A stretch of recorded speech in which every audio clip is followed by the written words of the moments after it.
Assalamualaikum warahmatullahi wabarakatuh. Kita ketemu lagi untuk pertemuan berikutnya, yaitu mengenai materi induksi magnetik.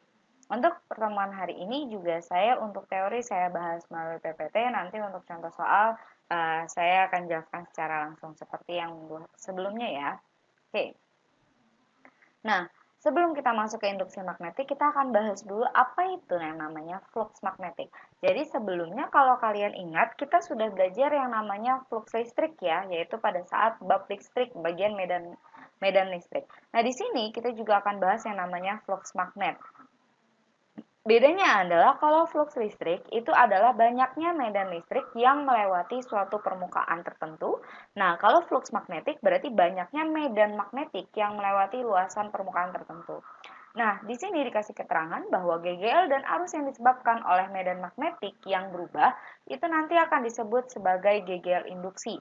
Dan arus yang ditimbulkan itu akan disebut sebagai arus induksi. Seperti itu ya.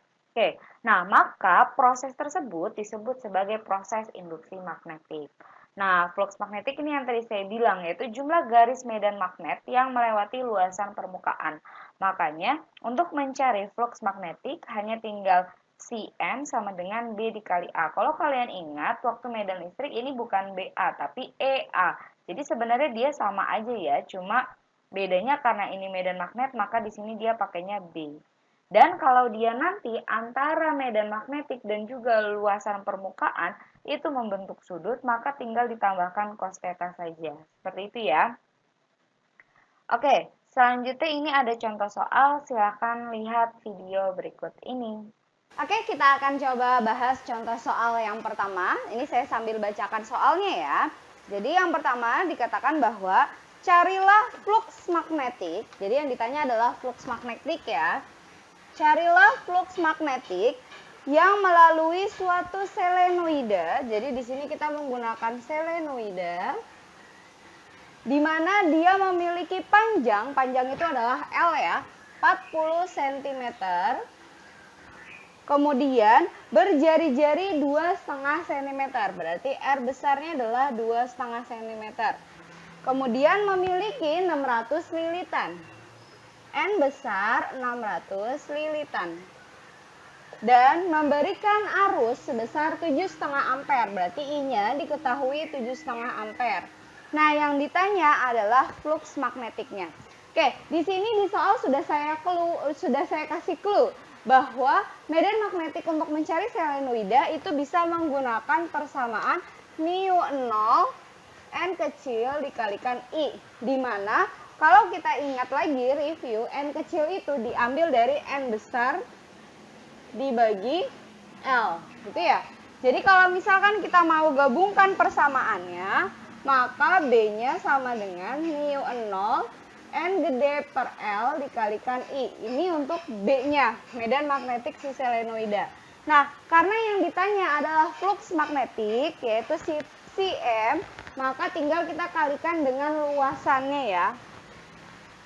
Maka Cm sama dengan B dikalikan A, di mana B-nya adalah yang ini, μ0 N per L dikalikan I. Nah, A-nya di sini adalah luasnya. Nah, selenoida itu kan seperti per. Jadi kalau kita perhatikan luas penampangnya itu sama seperti bentuk lingkaran. Jadi pakai luas lingkaran yaitu VR kuadrat. Seperti itu ya. Maka ini tinggal kita masukkan saja nilainya. μ0 kita masukkan yang 4V. 4V kali 10 pangkat minus 7. N besar jumlah lilitannya sudah ada yaitu 600 per L. L di sini adalah panjang selenoid, itu adalah 40 cm. Dibikin jadi cm dibagi 100. Atau mau bikin jadi 40 kali 10 pangkat minus 2, itu juga boleh ya. Saya buat itu aja. 40 kali 10 pangkat minus 2, kemudian dikalikan I-nya 7,5 ampere, dikalikan V-nya kita ubah aja jadi 3,14. Kemudian R di sini adalah jari-jarinya 2,5 dibikin meter. Gitu ya. Oke, saya pindah di sebelah sini. Maka flux magnetiknya adalah ini, saya ngitung yang bagian ini dulu ya. Jadi ini saya tulis ulang, tapi V-nya saya buat jadi 3,14. Berarti jadi 4 dikali 3,14 kali 10 4 minus 7 kali 600 7,5 3,14 dikali 2,5 kalau dikuadratkan itu adalah 6,25 ya. Nah, pangkatnya jadi dikali. Jadi minus 4 dibagi total yang bawahnya adalah 40 kali 10 pangkat minus 2. Nah, ini 4-nya mau saya coret sama yang ini, berarti sisanya 10. Nah, si 10 pangkat minus 2 itu mau saya naikkan ke atas. Jadi yang ini nolnya saya coret 1, nanti 10 pangkat minus 2-nya saya naikkan ke atas ya. Nah, yang atas saya hitung nih angkanya semuanya, dapatlah hasilnya adalah 277.301,25 dikali 10 pangkat, ini kan min 7 ditambah min 4. Ini kalau naik ke atas jadi positif 2. Maka menjadi flux M 277.301,25, ini 10-nya jadi pangkat min 9 ya. Maka saya mau bikin komanya jadi di sini. Berarti 1, 2, 3, 4, 5. Berarti 2,77. Yang ini berkurang 5, berarti jadi minus 4. Seperti itu. Ini satuannya adalah Weber. Sudah selesai ini untuk mencari flux magnetiknya. Jadi untuk mencari flux magnetik kita harus tahu dulu medan magnetiknya berapa. Nah, itu tergantung dari jenis bendanya. Ini kebetulan adalah selenoid, maka kita pakai rumus selenoida. Seperti itu ya. Oke, lanjutkan teorinya kembali. Lanjut, yaitu mengenai GGL gerak. Nah, apa itu GGL gerak? Jadi GGL gerak itu adalah GGL atau gaya gerak listrik yang diinduksi oleh gerak relatif dari medan magnetik dan lintasan arus yang terjadi. Nah, GGL gerak ini bisa kita cari dari kecepatan geraknya, kemudian dikalikan medan magnetik, dan juga L di sini adalah panjangnya, panjang kawatnya. Atau gaya total yang dilakukan si elektron pada batangnya atau pada kawat itu bisa dituliskan menjadi F sama dengan ILB. Nah, ini sebenarnya sama seperti rumus gaya magnetik sebelumnya, yaitu yang BI kali R. BI kali L atau BIL gitu ya. Ini cuma penulisannya saya balik saja, padahal sama ya, karena sama-sama masih gaya magnetik. Nah, karena sudah punya gaya magnetiknya, maka kita bisa cari dayanya, di mana daya itu adalah gaya magnetik dikalikan kecepatannya. Maka kita bisa dapat dayanya yang dihasilkan adalah sebesar ini. Jadi contohnya kayak gini, sketsanya. Saya punya ini seperti lintasan rangkaian tertutup, kemudian saya berikan resistor di sini supaya kita bisa melihat besar arusnya. Kemudian di sini adalah kawatnya sepanjang L yang digerakkan dengan kecepatan sebesar V. Nah, ini diletakkan pada medan magnetik yang arahnya adalah X. X itu adalah masuk bidang ya.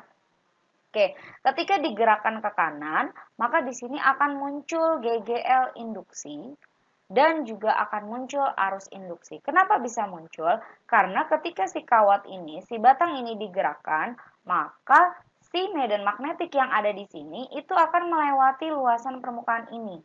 Dan itu selalu berubah. Ketika di sini dia digeser, bergerak seperti ini, maka ketika flux magnet itu berubah, maka muncul ada yang namanya GGL gerak.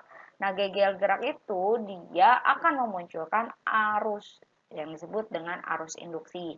Nah, arus induksinya itu bergerak dari bawah batang ke atas. Jadi dia seperti rangkaian tertutup begitu. Semakin besar kecepatannya, otomatis GGL yang dihasilkan juga semakin besar dan arus induksi yang dihasilkan juga akan semakin besar.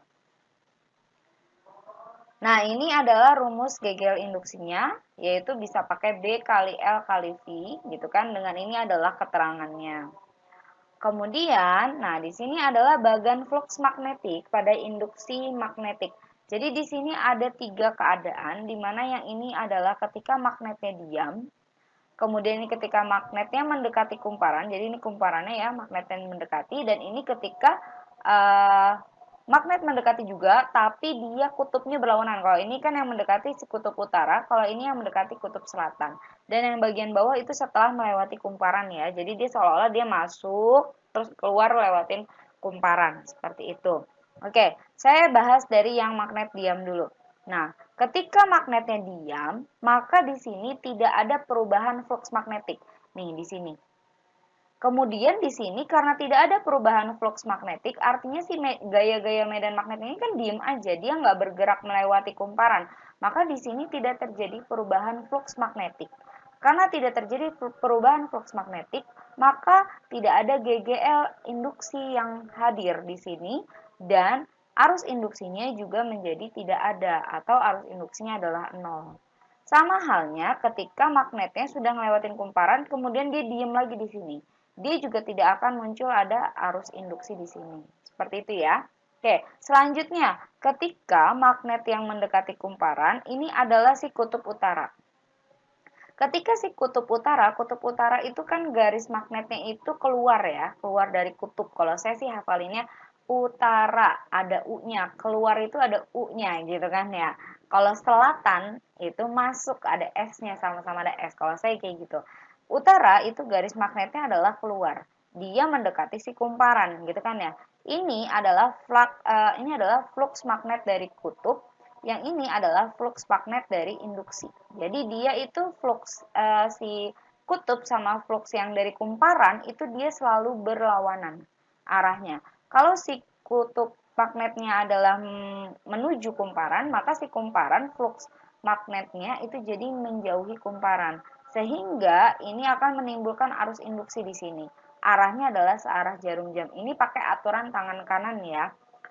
Tuh, jadi kalian bisa cek ketika arusnya adalah menjauhi, maka ketika flux magnetnya menuju kutub, maka dia akan searah jarum jam. Begitu juga ketika dia melewati si kumparan. Nah, ketika dia yang mendekati kumparan adalah kutub selatan, maka terjadinya sebaliknya. Selatan itu berarti kan arahnya masuk ke dalam. Berarti si yang di fluksi yang kumparan, maka dia jadinya menuju si kumparan karena berlawanan kan, maka menghasilkan arus induksi yang berlawanan jarum jam seperti itu gitu ya. Oke, selanjutnya apa sih itu GGL kumparan? Nah, di sini ada contohnya. Jadi ini contohnya adalah magnet, ini beda kutub ya, anggap misalnya ini kutub utara, yang ini anggap kutub selatan, itu kan ya. Nah, terus di sini ada plat, bukan plat sih, seperti kawat tapi dibuat bentuk persegi 4, kemudian dihubungkan dengan sikat karbon. Di sini ada cincinnya juga gitu kan ya. Nah, kemudian dia di sini dihubungkan pada rangkaian untuk melihat apakah di sini muncul arus atau tidak, seperti itu gitu ya. Nah, ternyata ketika di sini ada kutub utara dan juga ada kutub selatan, di sini si kumparannya yang berbentuk segi empat ini dia bergerak, berputar terus. Nah, kenapa bisa berputar? Ternyata karena muncul flux magnet, di mana flux magnetnya bernilai ini BA cos theta. Kenapa ada cos thetanya? Karena kalau kalian perhatikan di sini awalnya mula-mula dia miring, artinya dia membentuk sudut terhadap sumbu X-nya. Karena kan di sini kalau misalkan saya bisa gambarkan, ini kan kalau kutub magnet itu kan keluar dari utara masuk ke kutub selatan. Jadi kalau digambarkan begini, arahnya ke sana, ini juga ke sana. Gini. Nah, antara garis medan magnetik dan juga ini kumparannya yang berbentuk segi empat, dia saling membentuk sudut. Sudutnya kita anggap aja sebagai theta. Makanya di sini flux magnetnya BA dikalikan dengan cos theta. Awal dari situ ya. Nah, karena itu di sini ada perubahan flux magnet, maka akan muncul GGL-nya. GGL-nya diturunkan dari persamaan ini, maka dapatlah GGL-nya menjadi seperti ini. Dengan kalau misalkan dia dalam keadaan maksimum, si Emax-nya bisa dijabarkan menjadi seperti ini. Emax sama dengan N kali B kali A kali omega. Dengan N itu apa? N itu adalah banyaknya lilitan yang melalui kumparan ini, di kumparan ini. B-nya adalah medan magnetik si kutubnya. Kemudian A-nya itu adalah luasan si kumparan ini. Dan omega ini adalah kecepatan putarnya, kecepatan sudutnya ketika dia berputar. Berapa nanti kita akan dapat GGL maksimum yang dihasilkan dari kumparan tersebut. Seperti itu. Nah, sekarang selanjutnya kita akan bahas energinya. Jadi kan waktu awal saya sempat bilang ketika kita belajar bab magnetik, bahwa ketika muatan listrik itu diam, maka dia akan muncul yang namanya medan listrik. Tapi ketika muatan listrik itu bergerak, dia akan muncul yang namanya muatan listrik dan juga medan magnetik. Maka di sini kalau kita sudah belajar medan magnet, maka kita akan belajar dua hal, yaitu ada densitas energi listrik dan juga densitas energi magnetik. Karena ketika dia sudah muncul yang namanya medan magnet, pasti dia juga ada medan listriknya. Maka kalau kita bahas energi magnetik, maka kita juga harus bahas energi listrik. Tapi di sini saya bahasnya dalam satuan dalam satuan densitas ya. Jadi masih persatuan volume. Karena kan ruangannya tertentu ya. Jadi saya buatnya dalam bentuk densitas. Dimana kalau untuk yang energi listrik itu dia pakai setengah epsilon 0 kuadrat, epsilon 0-nya pakai yang ini ya. Ini untuk saya review aja. Ini di medan listrik sudah kita sering pakai. Nah, untuk densitas energi magnetiknya pakai B kuadrat per 2 mu 0. Nah, jadi kalau di magnet itu kita pakainya mu 0 nih. Ini juga sudah kita sering pakai ya di medan magnetik. Seperti itu. Nah, ini adalah keterangannya. Oke. Nah, selanjutnya, ini adalah yang akan kita bahas, yaitu adalah induktansi. Sebelumnya, di bagian bab listrik kita sudah belajar ada kapasitor. Kemudian berikutnya kita belajar resistor. Nah, sekarang ini saya akan bahas induktor. Tapi kita akan bahas dulu dasarnya, yaitu disebut dengan induktansi ya. Karena tadi kan mengalami induksi. Nah, ini ada sebutannya dengan induktansi. Jadi, jika ada suatu kumparan, di sini kata kuncinya adalah kumparan yang dilalui arus listrik, maka akan menghasilkan medan magnetik sesuai dengan hukum Biot-Savart, di mana flux magnetik sama dengan L dikalikan I, di mana L ini disebut sebagai induktansi diri dari kumparan tersebut dengan satuannya adalah Henry. Ini dari penemunya ya, penemunya si Henry. Dan I di sini adalah arus listriknya. Nah, maka untuk selenoida yang digulung sangat rapat, induktansinya dapat dihitung secara langsung dengan rumus ini. Ini rumus dari mana? Ini rumus dari bab sebelumnya. Untuk mencari medan magnetik pada pusat selenoida, itu pakai mu 0 Ni untuk selenoida yang sangat panjang. Nah, maka dari itu, flux magnetiknya bisa diubah menjadi seperti ini. NBA, di mana B-nya diganti jadi mu 0 N kuadrat A kali L kali I. Maka dari situ kita bisa sederhanakan induktansi diri selenoidanya menjadi L sama dengan flux magnetik dibagi I. Atau kita dapat induktansinya adalah ini. Mu 0 dikali N kuadrat dikalikan A dikalikan L. Ini yang disebut dengan induktansi diri. Nah, dikarenakan induktansi diri itu hanya bisa diukur secara langsung melalui selenoida, maka induktor identik dengan selenoida. Karena induktor itu memang gambarannya adalah kumparan. Kumparan itu artinya kawat ya yang digulung secara rapat gitu, secara rapat dan panjang gitu. Maka itu disebut juga dengan induktor. Itu kan sebenarnya yang kita pelajari dari kemarin-kemarin itu yang disebut dengan selenoida kan. Nah, karena induktor itu kumparannya disusun secara rapat, maka dia identik dengan selenoida. Maka kalau kita belajar tentang induktor, pasti simbolnya itu adalah simbol selenoida. Seperti itu. Nah, ini untuk contoh soalnya, pembahasannya silahkan cek video berikut ini. Oke, kita akan lanjutkan contoh soal berikutnya. Di sini saya ada dua nomor contoh soal. Yang pertama di sini ceritanya ada sebuah rangkaian tertutup dihubungkan dengan resistor. Kemudian di sini ada kawat yang panjangnya adalah 15 cm. Kemudian digerakkan dengan kecepatan sebesar 8 meter per second dalam medan magnetik sebesar 0,6 Tesla dan arah medan magnetiknya adalah masuk ke dalam. Oke, yang pertama di sini yang ditanya adalah gegel induksi yang dihasilkan itu berapa, gitu kan ya. Nah, karena yang ditanya adalah gegel induksi, maka kita bisa pakai langsung rumus yang ada di slide sebelumnya, yaitu GGL induksi itu bisa dicari menggunakan B dikalikan L dikalikan V. Di mana B itu adalah medan magnetiknya, L adalah panjang kawat, dan V adalah kecepatannya. B-nya tinggal kita masukkan saja 0,6. L-nya di sini 15 cm, berarti harus kita ubah menjadi meter. Berarti jadi 15 kali 10 pangkat minus 2. Nah, V-nya adalah kecepatannya yaitu 8. Nah, ini tinggal kita kalikan saja ya. Kalau ini sama ini saya kalikan, itu hasilnya adalah 72. Berarti jadi 10 pangkat minus 2. Atau kalau kita 10 pangkat minus 2-nya hilangkan, berarti kan jadi koma ya. 1, 2. Berarti jadi 0,72. Satuannya adalah volt. Nih, ini adalah besar gegel induksi yang dihasilkan ketika kita menggerakkan kawat dengan kecepatan 8. Seperti itu ya. Oke, nah kalau sudah dapat gegel induksi, baru kita bisa cari yang namanya arus induksi. Di mana arus induksi itu akan muncul ketika ada gegel induksi. Rumusnya pakai apa? Kita tinggal pakai konsep Firth sebenarnya. Tapi kalau kita mau nyari I induksi, dan kalau mau nyari I itu kan sebenarnya rumusnya V per R. Nah, V-nya tinggal diganti dengan gegel induksi saja.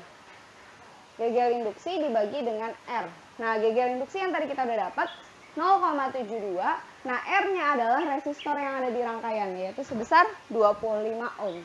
Tinggal kita masukkan, maka kita akan dapat nilainya sebesar 0,0288 ampere. Ini adalah arus induksinya. Nah, sekarang arusnya saya mau nanya arahnya kemana, itu kan besarnya ya. Sekarang arahnya, nah arahnya untuk menentukan arah arus induksinya itu kita menggunakan aturan tangan kanan. Oke, jadi di sini karena dia itu kawatnya bergerak, maka si jempol bukan lagi menentukan arus tapi menentukan kecepatannya, arah kecepatan si kawat itu bergerak. Kan kawatnya ditariknya ke kanan, berarti si jempol sebagai arah V ke sana. Nah, yang jari keempat ini tetap medan magnetik, dia arahnya masuk berarti ke sana.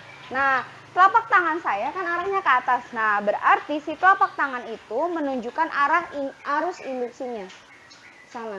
Berarti ini arah I induksinya ke sana.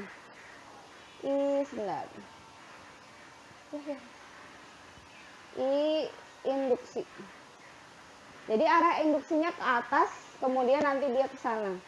I-nya bergerak seperti itu. Gitu ya. Karena biasanya di sini misalkan dikasih keterangan P, Q, kemudian ditanya, nah arah arusnya kemana? Dari P ke Q atau dari Q ke P? Seperti itu. Nah, ini berarti arahnya dari Q ke P ya. Seperti itu. Oke, lanjut untuk yang poin C. Nah, poin C yang ditanya adalah gaya yang gaya yang diberikan untuk menggerakkan itu berapa, sebesar berapa, gitu kan ya. Karena di sini adalah dari kawat yang dialiri oleh arus listrik, maka kalau untuk mencari F-nya, maka kita bisa menggunakan BIL. Ingat, F itu ada dua rumus, ada BQV dan juga ada yang BIL. Nah, di sini kan ada kawat yang dialiri oleh arus, maka kita pakai yang BIL ya, yang ini. Tinggal masukkan saja, B-nya 0,6, kuat arusnya yang tadi kita udah dapat 0,0288, L itu panjang kawatnya, 15 kali 10 pangkat minus 2. Tinggal kita kalikan saja, ini kalau saya kalikan akan mendapatkan 0,259 kali 10 pangkat minus 2. Kalau desimalnya saya mundurkan 1, jadi 2,59, maka pangkatnya nambah 1. Seperti ini. Sudah dapat, ini adalah besar gaya magnetik yang dibutuhkan untuk menggerakkan. Seperti itu. Nah, yang terakhir adalah daya pada resistor. Nah, karena yang ditanya adalah daya pada resistor, maka lebih enak kita menggunakan I kuadrat R. Yang ada resistornya. Sebenarnya banyak ya, kita bisa pakai rumus V kali I, bisa juga pakai V kuadrat per R. Ini juga bisa. Tapi kalau pakai V kali I, kalian harus memastikan dulu V pada resistor itu berapa. Berarti mesti cari lagi pakai rumus V sama dengan I kali R. Nah, ini kan jadi 2 kali ngerjain, maka lebih enak menggunakan ini. Karena arus yang lewatin di sini, I induksinya itu pasti sama dengan arus yang lewatin resistor. Seperti itu ya. Oke. I-nya ini 0,0288 kuadrat dikali resistornya 25. Ini kalau dikalikan, saya langsung kaliin aja ya semuanya ya. Itu sebesar 0,021 watt. Gini. Sudah selesai, itu untuk yang nomor 1. Nah, selanjutnya kita akan coba bahas yang nomor 2 ya. Nomor 2 di sini diketahui bahwa sebuah medan magnetik itu diberikan dalam satu ruangan itu terdapat medan magnetik sebesar 200 Gauss. Kemudian medan listriknya sebesar 2,5 kali 10 pangkat 6. Nah, terus kita disuruh mencari densitas total, densitas energi totalnya, dan juga besar energinya berapa. Jika ruangan tersebut dianggap sebagai kubus dengan sisinya adalah 12 cm. Nah, berarti di sini langkah pertama yang harus kita lakukan adalah kita mengubah dulu satuan dari B-nya. B yang medan magnetik, itu kan satuannya pakai Gauss, harus kita ubah menjadi Tesla dulu. Caranya gimana? Tinggal dikali 10 pangkat minus 4. Tahu dari mana? Cek yang bab sebelumnya ya. Nih, jadi kalau dari Gauss ke Tesla tinggal dikali 10 pangkat minus 4 aja. Oke, sekarang kita cari densitas energi totalnya. Nah, ini kita boleh cari satu-satu dulu untuk densitas energi yang listrik, baru yang magnetik, atau mau langsung digabungin boleh. Kalau saya langsung gabung aja ya. Total berarti yang listrik ditambahkan yang magnetik. Yang listrik itu kita pakai rumus setengah epsilon 0 E kuadrat. Nah, kalau yang magnetik kita pakai setengah B kuadrat per mu 0. Gitu ya. Oke, ini tinggal kita masukkan saja nilainya. Setengah epsilon 0 pakai yang 8,85, 10-nya pangkat minus 12. E-nya pakai yang ini, 2,5 kali 10 pangkat 6 kuadrat ditambah, saya pindah ke bawah ya, setengah B kuadrat, B-nya yang itu ya, yang 200 kali 10 pangkat min 4 kuadrat per mu 0-nya pakai yang 4V, tapi V-nya langsung kita ubah jadi 3,14 saja. 3,14 kali 10 pangkat minus 7. Oke. Berarti ini saya kuadratin dulu ya, setengah kali 8,85 kali 10 pangkat minus 12. 2,5 dikuadratkan adalah 6,25. 10-nya ini jadi dikali, berarti 12 positif. Yang bawah setengah, 200 kalau dikuadratkan berarti 4. 0-nya jadi 4 kali ya. Gini, 10-nya ini pangkatnya jadi dikali, minus 8. Per yang bawah, 4 kali 3,14 kali 10 pangkat minus 7. Nah, sebentar. Ini saya gini. Nah, karena sepertinya nggak cukup. Oke, nah sekarang ini saya kalikan. Yang ini habis ya. Nah, min 12 sama positif 12. Itu kalau saya kalikan nanti kita akan dapat nilainya adalah 27,65. Nah, yang ini saya kalikan angkanya. Oh, sebentar. Ini itu nolnya ada 4. Ini yang 40.000. 1, 2, 3, 4 kita coret, di sini berkurang 4 jadi minus 4 ya. Jadi kita tinggal menghitung 4 dibagi 2 dibagi 4 kali 3,14. Oh, ini habis. Nah, berarti tinggal 1 dibagi 6,28 ya. Ini saya bagi, hasilnya nanti akan dapat 0,159. Nah, 10-nya tinggal dikurangin. Dari yang minus 4 dikurang yang bawah adalah minus 7. Maka menjadi 0,159 dikali 10 pangkat min ketemu min jadi plus. Min 4 plus 7 itu jadi positif 3 ya. Berarti kalau ini positif 3, mundur 3 angka 1, 2, 3 berarti jadi 159. 159 ini kalau kita jumlahkan itu besarnya adalah 186,88. Satuan adalah joule per meter kubik. Sudah dapat, itu adalah densitas totalnya. Nah, sekarang kalau kita mau nyari energinya dengan dia itu diketahui sisinya sebesar 12 cm, bagaimana? Maka kita tinggal masukkan ke persamaan. Gini, kan densitas itu adalah energi per volume. Berarti kalau kita mau nyari energinya, tinggal densitas dikalikan volume dari si kubus tersebut saja. Berarti tinggal E sama dengan densitasnya kan kita sudah dapat ini. Yaitu 186,88. Nah, volumenya karena ini kubus itu berarti artinya sisi pangkat 3. Sisi pangkat 3 sisinya adalah 12, tapi 12-nya harus kita bikin jadi meter. Berarti 10 pangkat minus 2 baru pangkat 3. Gitu ya. Oke, berarti ini saya hitung 12 pangkat 3 itu adalah 1728. 10-nya kita kali aja ya, jadi minus 6. Ini sama ini kalau dikalikan, maka nanti dapat hasilnya 322.928,64 kali 10 pangkat minus 6. Minus 6-nya mau saya hilangkan, berarti kita maju 6 angka ya. 1, 2, 3, 4, 5, 6 ke sini. Berarti E-nya dapat 0,323 Joule. Sudah dapat, ini adalah energinya, seperti itu.